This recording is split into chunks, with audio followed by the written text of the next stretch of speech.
What is going on, Busy Bariatrics? I'm Rob, your favorite VSG man turned bariatric coach, and today we're going full Iron Chef on that restaurant menu that's been sabotaging your progress since forever. But instead of panic ordering fries and blaming the menu, we're going to teach you how to take your power back, and I brought in the big knives today. Two actual chefs, one of whom's had bariatric surgery herself, to help you learn how to eat out without spiraling out. Let's get busy. Today we have Steph Mitchell, the shrinking chef, who is a bariatric patient, culinary wizard, and queen of food makeovers, and Justy Martinez, her co-host, chef, and food industry insider with enough restaurant tea to open up her own Yelp thread. Ladies, I'm so happy to have you.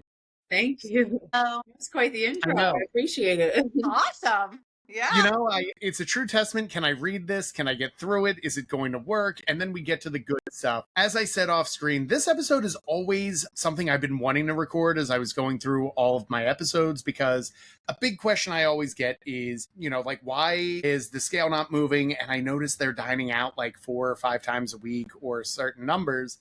And before we get into all that, I really wanted to just have you both introduce what your experience is in both restaurants as well as your weight loss journeys. You go first, Steph, because you're older.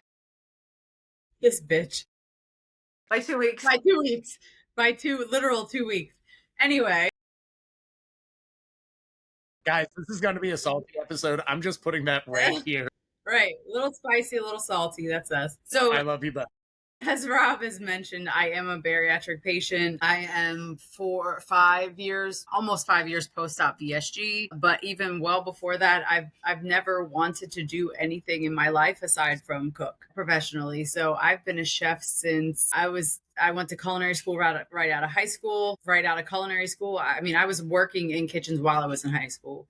And then I just went on and just pursued my career. And I've been a chef basically my whole life. So this topic is near and dear to my heart, as I was an overweight chef my whole life too, until having surgery and fighting a good fight. So it's a little about myself. I'll pass it over to my younger counterpart, Justy. Yes. So I have been also in the restaurant business my entire life. I currently am part owner and operator of 5 French bakeries and a bread factory. That's like every carb lover's dream come Yeah. true. And been able to maintain my my maintenance now for over 2 years, doing that as a job.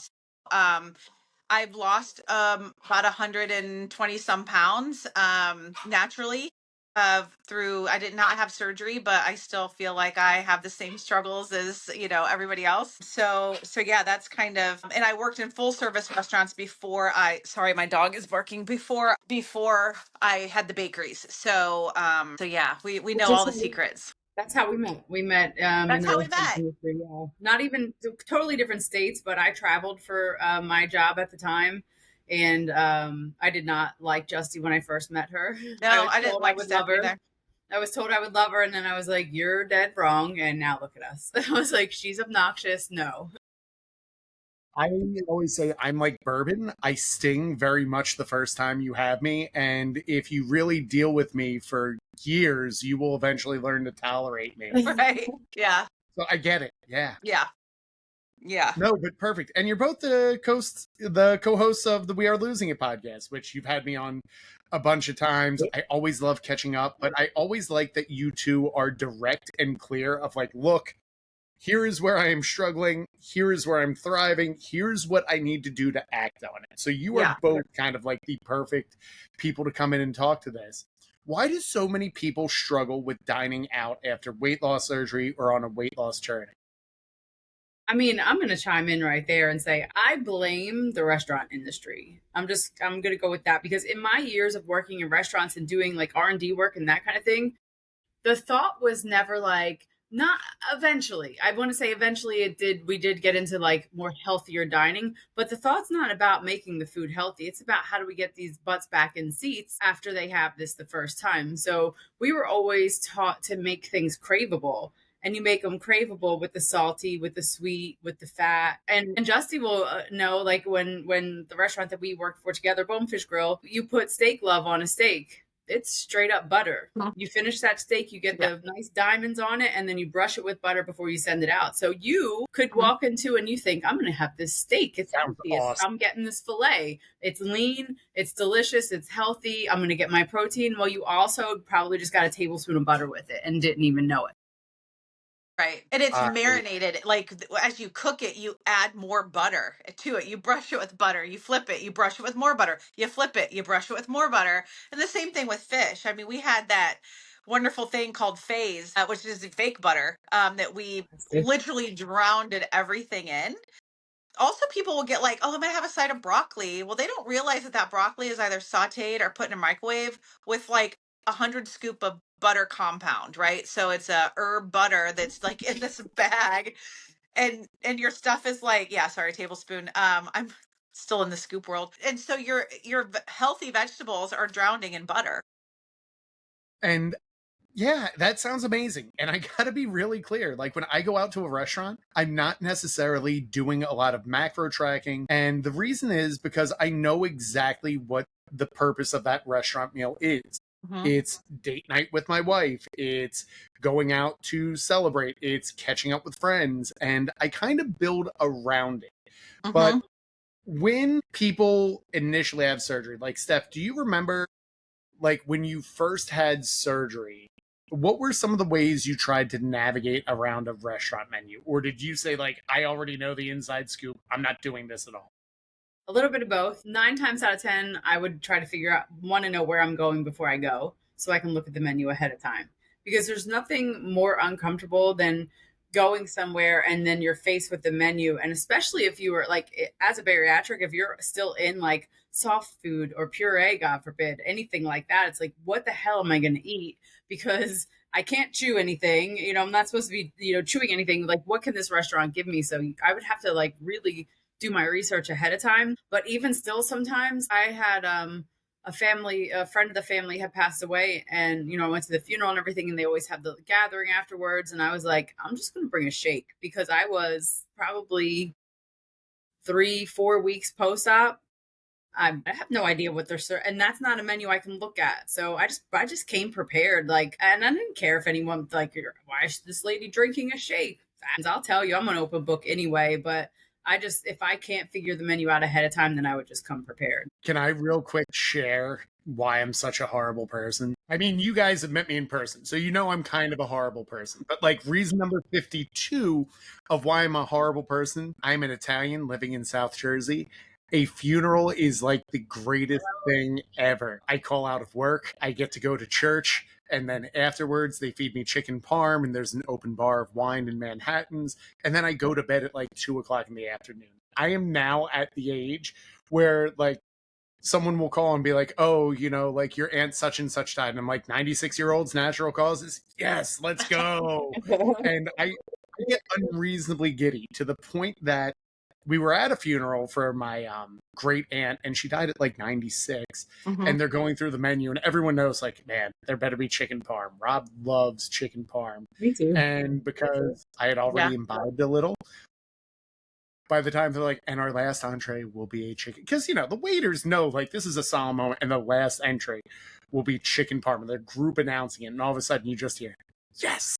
And I did not realize how loud my yes was, that it caused the most mortifying turn of every family member of like, what the hell is wrong with you? And I'm like, it's chicken parm. It's amazing. Like, sorry, Justy, I cut you off, but I just got so excited. No, that was actually really funny. For me, when I started my journey, because I didn't have the surgery, and Steph can kind of be attest to this, I just kind of stopped being social altogether for a little while because I knew I couldn't. I stopped dating. I stopped doing a lot of things. I stopped drinking because I knew I couldn't handle a social situation because I didn't have the tool of bariatric surgery. So I just really kind of stopped. And then I decided that wasn't any healthier than being fat, right? So I just started eating before I go a little bit. And then I changed my mindset to where I'm here to enjoy the company. I'm here to enjoy the people.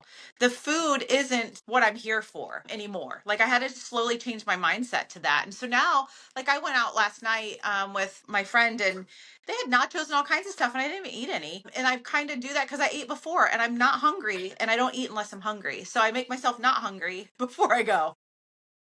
It's actually a really proactive way to go. And I think that's also a really good technique of when you identify the relationship, kind of reframing like, okay, like I want to see the people. It doesn't necessarily have to be about the food. And I think there's reasons and seasons in your weight loss journey for it. When I'm in a maintenance phase, like, yeah, I'll have nachos, I'll have a couple extra drinks. Like I'm an adult, it's a teacher in the summertime.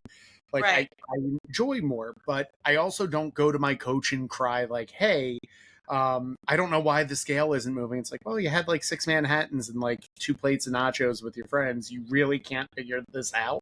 Yeah. Oh yeah.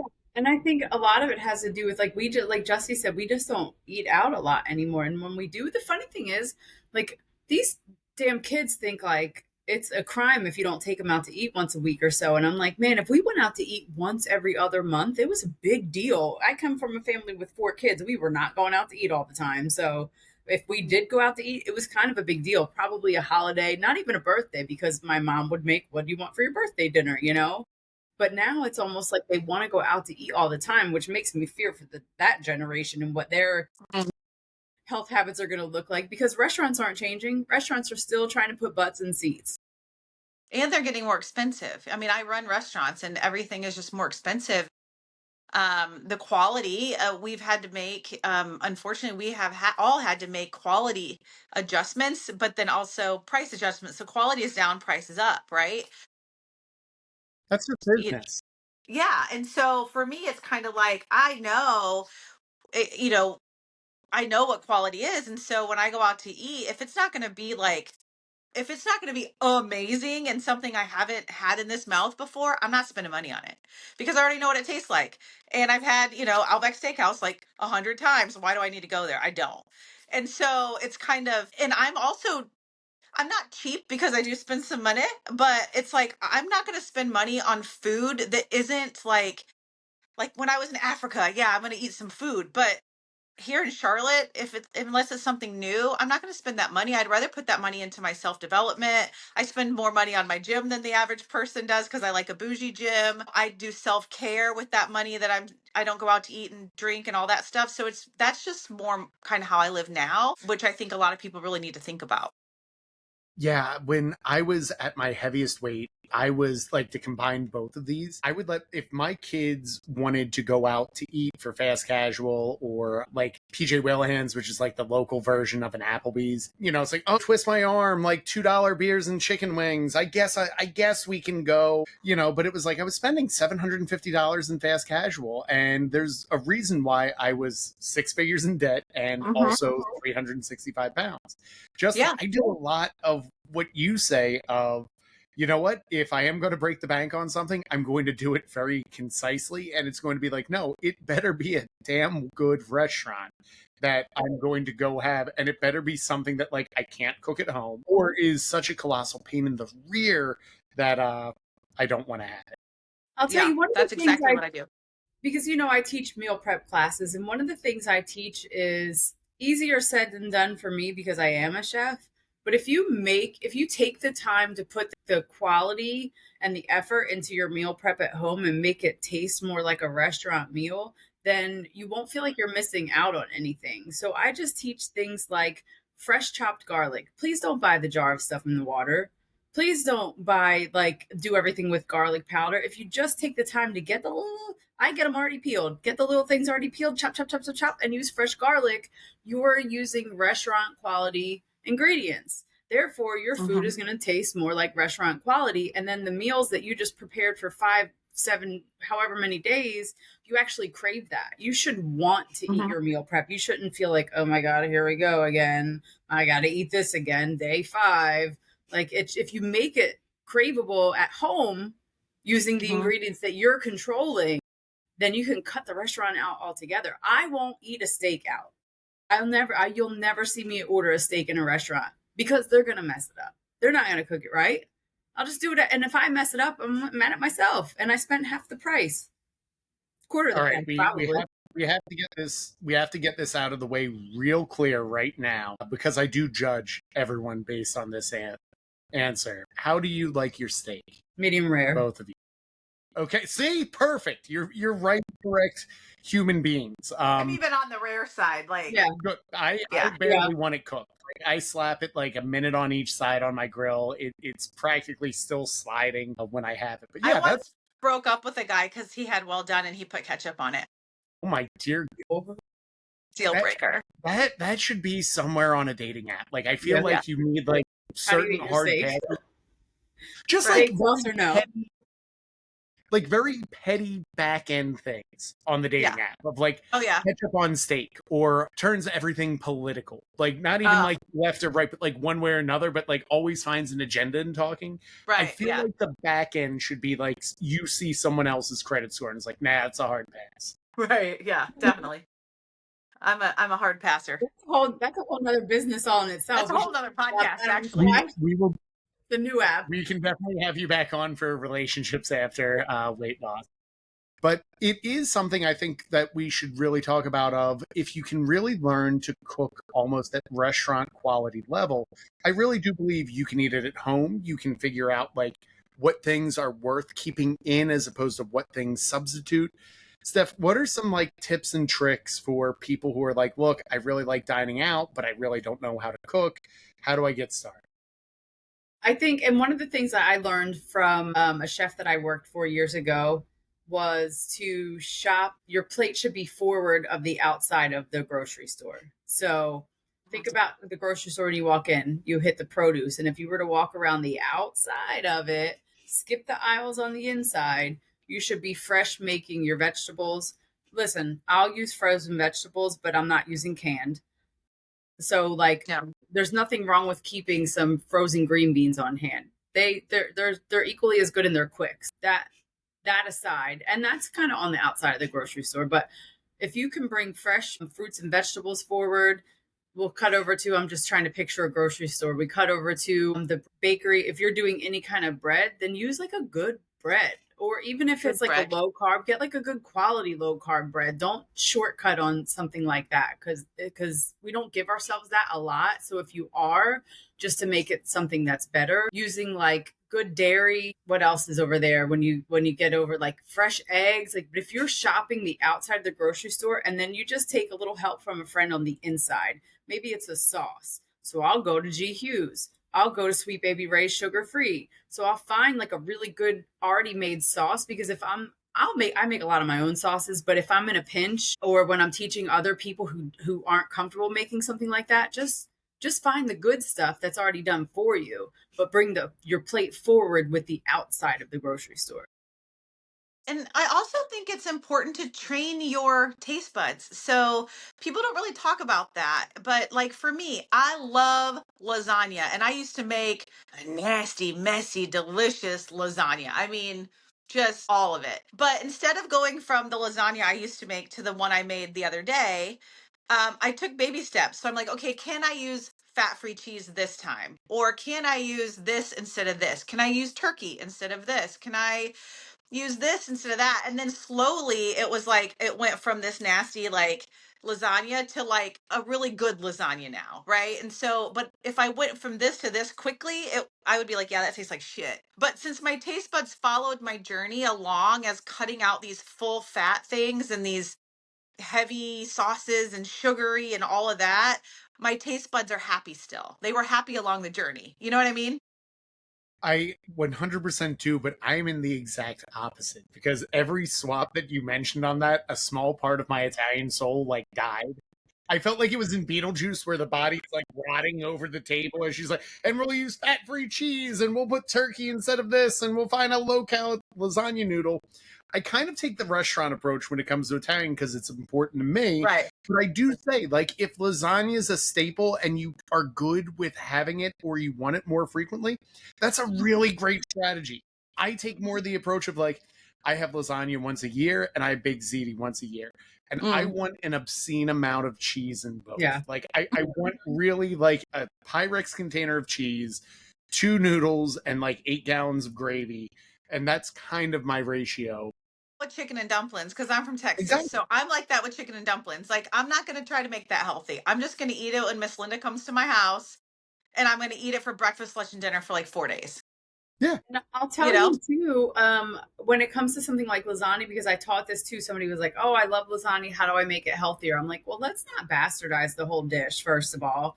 But It's not. Yeah. how can we just make it a 2 layers? Can we just put 2 layers of noodles in it so when you have your square, you just have that, and then the rest, it's a lot of meat, and it's a fresh Hmm. sauce, and then it's that ooey gooey cheese. Like we don't have to. It doesn't have to have all these layers of noodle.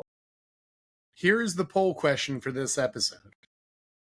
If you only use 2 noodles, is that an Italian quesadilla? Yeah, absolutely. Yes. Okay. I Well, would now say we yes. don't need the poll. I think It's more like the Mexican pizza from Taco Bell because it's got like the chip and then a layer and then the chip and then a layer because you're not ending with noodles, so it's not on the outside, right? Yeah, that's true. Yeah. this has been the Yeah. greatest conversation I've ever had in my life. And I now have new things to make. Like, the whole goal of this was like, let's make some healthy alternatives. I'm like, okay, we're going to make an obscene, like, Mexican pizza, Yeah. but lasagna style and everything else. But I think the important thing that what we're even doing here is talk to other people. Get Mhm. ideas of like, what are they doing? How are they managing their food? What are simple swaps to do? And I think that really is like one of the best parts about working on your weight loss journey is like keep trying new things. Right. And I think when you go to a restaurant, even if you're getting like a chicken breast, it's marinated and the sugar probably whatever marinade, and that's way more calories, probably twice as many calories as you would if you would cook that chicken breast at home. And you can make one just as delicious with a lower calorie marinade or a more natural marinade that you made yourself so you know what's in it. For me, it's about knowing what's in it because I just my stomach gets upset nowadays when I eat a bunch of food at restaurants, but people think they're being healthy and getting a chicken breast and broccoli at a Applebee's, but shit, you might as well get a quesadilla because it's the same amount of calories. But that's also not to say like there's restaurants have a time and a place, and if I go to see Justy, we're probably going to go out to eat some at some point. Oh Like yeah. I don't get to see her that often. It's a place where you feel good, where you celebrate. But if you take that fun out of it and have it like an everyday thing, or you're door dashing all your food, and by the time it gets to you, it's cold anyway. Like if you're taking the special occasion out of these like special-ish occasions, I guess, then you're kind of bastardizing the whole thing. But if I Right. do, let's just say that I do have a situation where it's a friend's birthday and we're going out to eat. I can still do what Justy has always called best choice. I don't know what I'm having tonight, but I'm going to make my best choice. And you can go into a restaurant and know that, like, if you get that burger, maybe you're ordering a turkey burger, like, I'll be healthier, I'll have the turkey burger. They're probably putting butter on the bun and then putting that down. Just say, I don't want butter on my bun. Just say you're getting a salad. You think, I'll just have a salad. Listen, a salad can be just as many calories as a quesadilla, depending on what they put on Mhm. it, depending on the dressing. Just get your dressing on the side. Put that in Yeah. control. And I even learned the that in dressing college on the the whole side, sorry.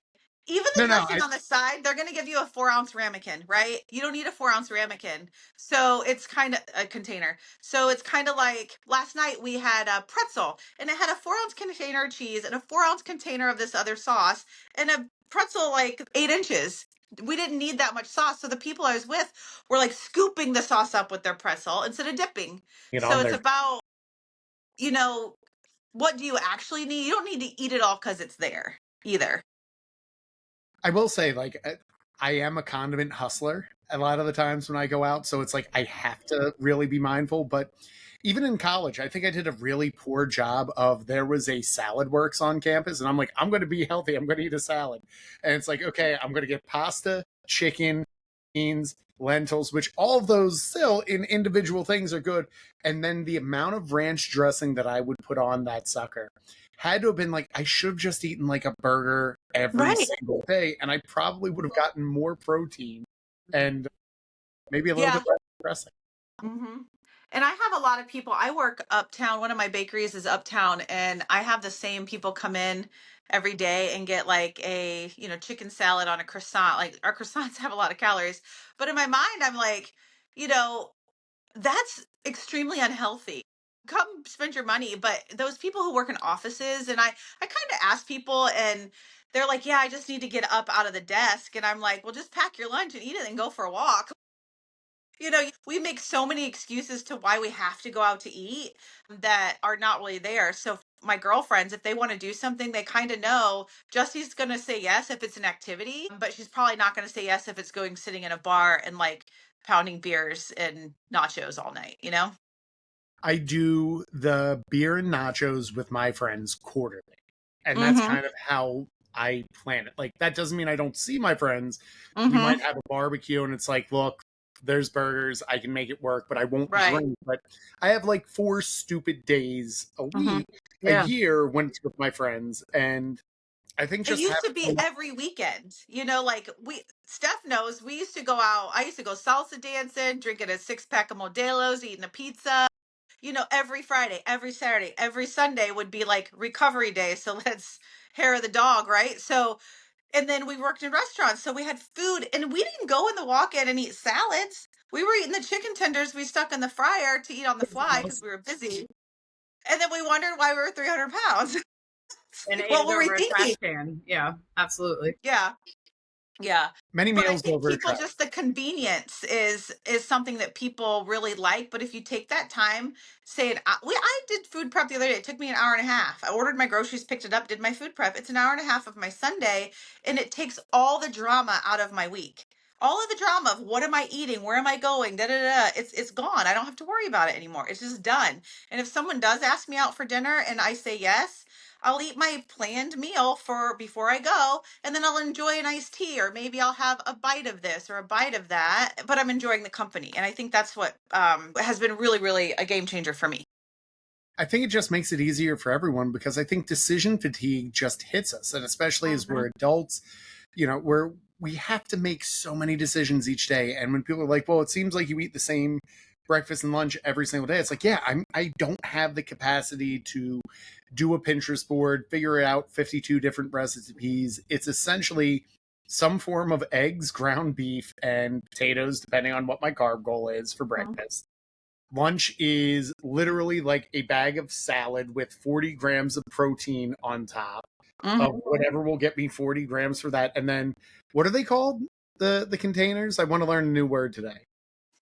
I take it the mini ramekins are 50. Yeah. Well, is it wrong if I say like the clear plastic one's a ramekin, or is that like that's the metal? The plastic, like disposable ones, yeah. Like a Jello shot. Yeah, like the Jello shot. Is that a souffle cup or a ramekin? Souffle cup. So then what is a ramekin? Is that like the metal one? It could be glass, like the it could be ceramic, metal. Glass, ceramic. They're the ones that like you wash and reuse. Yeah. Don't ask me why there's so many names for them, but similar idea. Yeah, but lunches, I use the souffle cup because it's like, I know it's 55 grams measured. And then it's like, I know exactly the amount of dressing that goes on every single thing. Right. And I think another thing is that people just, we get into this thing where we think that everything we put in our mouth has to be like an orgasm in our mouth. And it doesn't. Like, literally, I'm happy if I get 1 or 2 a week. Right? That's kind of what I go for. So it's like, we're going to edit that for the clip. Everything that I eat throughout the week. Exactly what I cannot wait for Riverside to give me the magic edits because I'm just going to put in orgasm. So, what I eat throughout the day is pretty boring. And like, yeah, this is fueling my body to get through my day and my workouts and this and that. But when I have those real good meals, let me tell you, they are so worth it. So it doesn't have to be breakfast, lunch, and dinner. Is this like, I used to eat sausage, potatoes, eggs, toast with jelly on it. And that was my normal breakfast. And now I'm like, what the hell was I even thinking? Like, how did I even go on with my day? Because I want to take a nap after that, And I'm kind of. Go ahead, Rob. Go. I was just going to say, so you both know I own a meal prep company. And so that's the other thing. I work with a trainer and his clients, and he tells people the same thing about DoorDash and ordering out. And, they go and they work out with him at 5 a.m. I dropped off to them this morning at 5 a.m. I take trainer meals to the gym and drop them off in the morning. So they're there 5 a.m. to do their workout. And then they'll go to the office and they'll order out and you're spending all your money on ordering out mystery food. Or like he tells them, go to Chef Steph, go to her. Like, she does it all for you. It's weighed. Mhm. It's accurate. She's not using, because I tell people too, you shouldn't finish your vegetables and see a shimmery pool at the bottom of your plate. You've used way too much oil. I'm not saying no oil at all, but like, use it in a controlled manner. You shouldn't have a puddle at the bottom of your plate. So he always says, like, just go to her. Why are you still doing this to yourself? Like, you're spending all your money eating out, thinking you're doing the right thing, when you have somebody who will drop it all off to you and make it all for you. So it's just like, There's a ton. if you can't do If it you're not in yourself, Delaware, yeah, exactly. If you can't do it yourself, then there's a find someone ton who of food can. prep companies. Yes, yes. Yeah. Find someone that will do it for you. I Yeah. will say, like, as I've gotten busier with coaching getting bigger, with my kids' schedules and everything else, I look at like what I would spend for Chipotle. And for the meal prep company that I use, that's about a week's worth of meals for myself and my family. Not like every single meal, but we get very strategic on our Wednesday order for the next week. And it's like, okay, we're on the go Tuesday night. So put 4 entrees there of whatever anybody wants. Mhm. Or like, hey, nobody likes cooking breakfast, but everyone likes a good breakfast. I think that's my most underrated thing to get meal prepped is breakfast, because it's like I don't have the time at that hour, and to be able to just have like something simply tracked with macros is phenomenal. And I'll tell you, there's a lot of meal prep companies that don't offer breakfast, and it blows my mind, because breakfast is one of my biggest sellers. A lot of people just want to, if they're not ordering their whole week's worth of food from me, they at the very least get 3 to 5 breakfasts, because it's like, if you can get your day started on the right foot, you can probably get your shit together by lunch and dinner. But breakfast is one of my biggest sellers. I looked at, because I've done my research, other companies who delivers to this area, who else preps in this area, and the lack of breakfast for me is astounding. So I'm like, well, I'm going to capitalize on that. I'm just going to continue ordering all the breakfasts. It's such a game changer. And it's funny because I will get made fun of like, they'll see my container and it's like 3 pancakes. Like, you really can't make pancakes? I'm like, I can make pancakes, but like, I don't really even have the time on like Saturday or Sunday to do it. And there's just something beneficial of like, I know exactly how many carbs I'm getting. I can put it in, go. And when the container's done, it's done. Mhm. Agreed. All right. So we're like flying through, but at the same time, I didn't pay attention to any of my questions.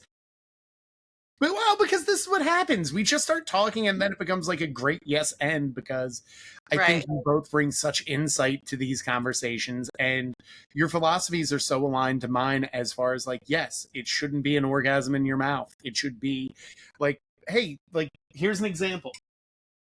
This is my lunch I'm having afterwards. That's 40 grams or 200 grams of cod, which gets you 40 grams of protein, over some very basic spinach. And I seasoned the cod with like 0 cal Creole seasoning, because that gives it just enough flavor and kick that like I can eat it. Is it the same as if I went and got, like some amazing meal or a cheesesteak out on, in Philly? No, of course it's not. But that hits my goals of what I need, and I like it enough that it doesn't bother me. And you're going to feel better after you eat it. You're not going to feel like shit after you eat. And that's the biggest thing that I realize now is when I do go out to eat, or I do have a couple more beers than I should, I don't feel good. And I like to feel good. I don't feel good. And I used to feel stuffed after every meal and tired and sluggish and just gross. And I don't feel that anymore unless I eat too much. So I don't eat too much because it feels like shit.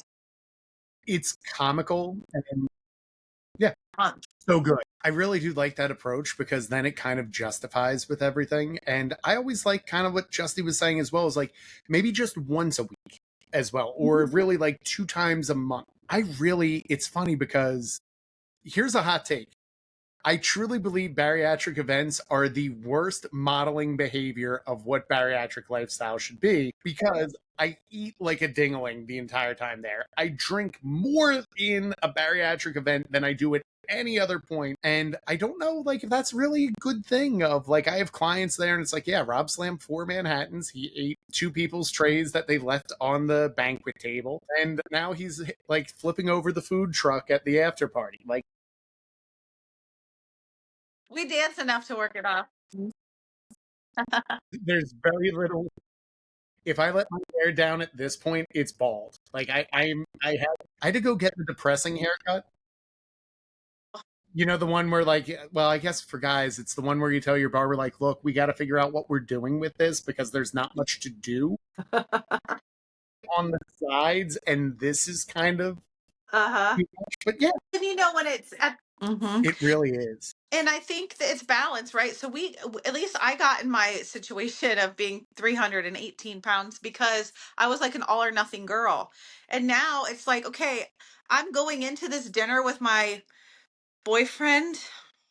Woo. And yeah, and but I'm gonna be aware of what I'm eating. Before it was just like order appetizers, order food, order drinks, order dessert. But now I just take a second and I'm aware, and that awareness makes a huge difference just in my everyday life because I'm not going in it with blinders on. But I am going to enjoy myself, and I'm going to have balance. And if I have a dinner with someone special, that doesn't mean tomorrow morning I'm going to have biscuits and gravy, right? It means I had that moment, and my next choice is going to be a really good one, because that's what I want most in life, right? So it's okay to do that, but I'm going into it knowing that I've thought about it, and I think that's a huge importance as well.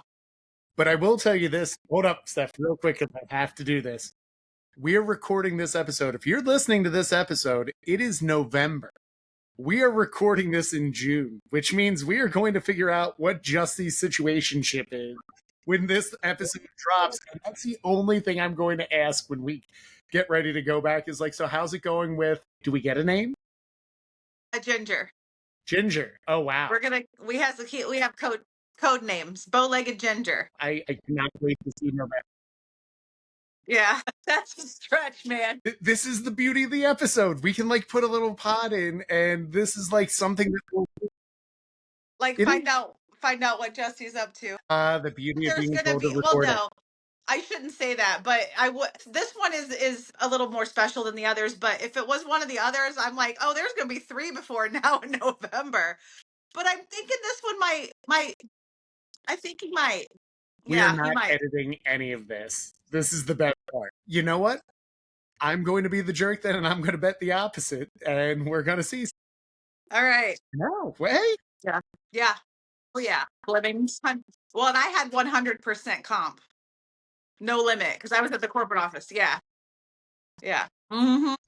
My cheap ass. I 100% would do that. See, here's the problem. I would 100% get back to 365 if you were like, hey, now do you get $100 a day? Is there any limit to that? 100 a day. I would live it. Yeah. Oh wow. Yeah. Yeah. We had that. And another thing with me that I was big on is, I was in the clean your plate club. So I felt like, well, I had to eat it. If they brought it to me on my plate, I had to eat it. I couldn't throw it away. Oh, why would you throw away food? There's people starving in Africa. Me eating it's going to save them. No, it's not. Now it's kind of like, well, it's either going to be waste or it's going to stick on my body and I don't want it there. And I'm going to waste it anyway at some point the next day. So why not? Just throw it away. I will say this because we're getting close to the end and, we've covered a lot of this. I always feel like based on when I was big and little, I ordered the exact opposite of like dining out at a restaurant has always been the exact opposite of what my daily eating behaviors were. So, yeah, for an example, 365 pounds. That was when I'd be like out with my friends, be like, I'll have salmon with broccoli and just half your cup of rice. Yeah, that works good. And it's like, yeah, because I'm slamming like 4 cheeseburgers and 8 Manhattans a day. I will put the appearance on of looking good. And now it's almost like when people see me order out, especially at bariatric events or anything else, but even with my friends, they're like, you're ordering all that, and you're like, dang right I am. Like, I don't do this ever anymore. Right. Yeah, for sure. But that's the thing. It's like if you do it all the time, it's just about balance. Go out and have a good time at a restaurant. But if you're doing it 4 times a week, that is probably at least 5,000 calories that you didn't need, that you didn't need that week. So if you're at a 200-calorie a day deficit, right, 5 days a week, and that's what 1,200 calories, and then on Sunday you go eat 3,000 calories, You wasted all of that time and energy you put out through the week to stay in a deficit. So what's the point, you know? It really is. Mhm. Wait, Yeah. say that number again. Yeah. Muscles Josephine was like 1,400 calories. And you're thinking, oh, it's steamed mussels. No, it's 1,400 calories. Yeah. I'm imagining Steph's APR is like, so what would you say you did this quarter? Well, I got the bang bang shrimp to 998. None. I guarantee someone gets a bonus for doing that at some Right. level. Like, yep, I got it right under for everything. Ladies, we've had such a great talk, but I do want to put you through the ringer. At the end of every episode, I don't know if you listen to mine, but we're going to find out real quick. I go through the busy method with all my guests, and it's just rapid fire of what we teach our clients, and your first answer will help. So the B stands for building habits. What's the best habit you've built on your weight loss journey? Planning my food. Perfect. Okay, we'll see if we can. Steph, I want you to pick up the pace on this one. We're gonna get to the full stuff. All right. The U is for understanding nutrition. Best thing you've learned about nutrition since your weight loss journey. Eating whole natural foods. There we go. All right. S is for staying active. Favorite way to stay active. And Justy, this is PG-13. Yeah, I'm a gym girl. So I go to the gym every day at 6:30. Perfect. All right. How do you show up for yourself? Well, for myself, confident and a lot of fun. Like I love myself. It's a great way. You know what, though? It's the best way to do it is like just have fun and enjoy it. Yeah. Yeah. Love it. So that's the 4 letters of busy. We actually add an exclamation point at the end of it for what is your favorite healthy source of dopamine? Do I have to keep it PG? No. You know, I didn't want to double tap you, Justy, like, because. Yeah, mine is activity. I love pickleball. I play softball. About to pick up volleyball. Like I just like to stay active. For me, that's what it is. Perfect. Any activity that gets my heart rate up. Cardiovascular activity. And we will put a period on that sentence for it. Yeah. We did get Steph's answer, so I do want yours, Justy, of what item do people order in a restaurant that you just judge them for? I know Steph said steak, but like what do you see someone order and you're like, wow, you suck? Honestly, just like chicken with like a vegetable, because I'm like, you do that shit at home. Why are you even here?